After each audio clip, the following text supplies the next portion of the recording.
So we'll have a lesson on this piece by Molino.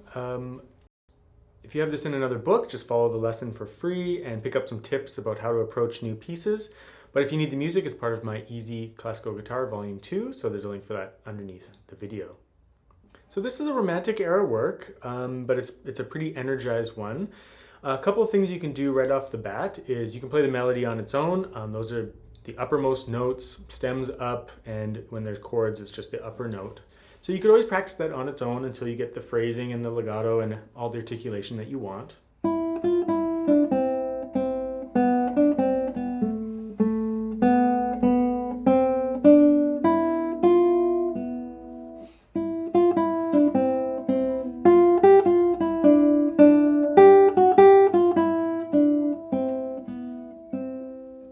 Tapering the phrases with your dynamic shaping and just making sure that it sounds the way you want it to. And then when you add all the other notes in, you just try to keep that melody at a high quality level and shaped in the same way.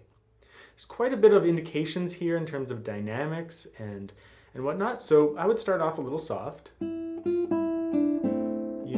let it develop, and then taper it off. And then start soft again, crescendo, and then forte, and then taper it off at the end of the phrase to make sure that the delineation of phrases is very clear, right? So that's a couple of things you can do right off the bat. In terms of right hand fingering, I generally try to keep the bass voice in the thumb, even when it's up on the third string. So at the beginning, you alternate fingers, so always try to alternate when there's single line melodic material. But then I use the thumb right away just to keep it clear. And then of course thumb on those lower notes. When I get to the 3-note chords, I generally repeat these fingers here, just for consistency of sound. It's not a really fast piece, so it's not a real concern. And whenever you have 3-note chords, you're going to repeat some kind of finger. So you can just repeat IM for the most part. Especially when I have passages and thirds, I'll often, use that same fingering. With that 5-note chord, I use P-I-M-A, and I sweep the thumb over 2 strings. So in slow motion, it'd be like, or if I separated it, it would be thumb, fingers all together. You could roll it if you want. It's no big deal. But yeah, generally just kind of sweep the thumb over 2 strings in order to cover that 5th note. Let's just do a walkthrough of the piece. I don't think there's too much else to talk about, but just remember all those musical tips.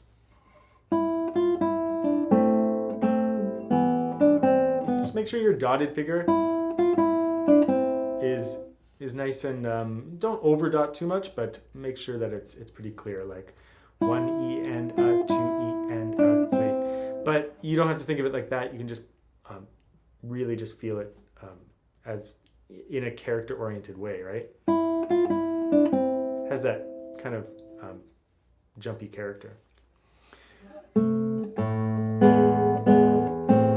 Always shaping through there and relaxing. Use the 3rd finger on D here. That way the 4th finger is available for that.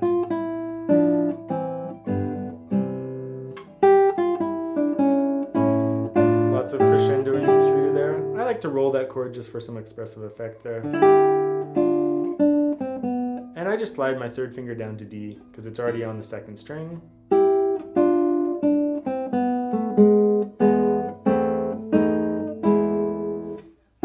Use your 2nd finger to slur that note. That way the 1st finger is available for that.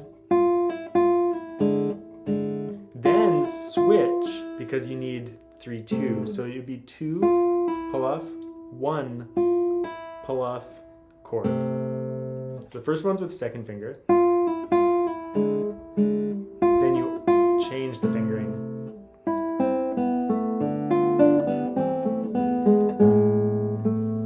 That non-chord tone, that G sharp, is great. It's like, and then it resolves on the 2nd beat to the A. So you can accent it a little bit and then resolve. Tension, relaxation. This is kind of a repeat.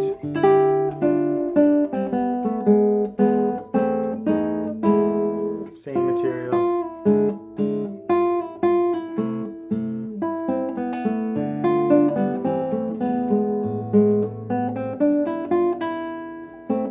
That rhythm there, just make sure that it's clear. 1, 2, and 3. Or, well, it's 1E and a 2E and a 3. It's pretty tough to like overdot in that particular case, so you can relax it a little bit, but make sure it's pretty much, you're pretty much feeling it just as like a pickup to the third beat. Thump, thump, and that's the beat. Thump, thump, thump, thump, thump. Beat, beat, beat.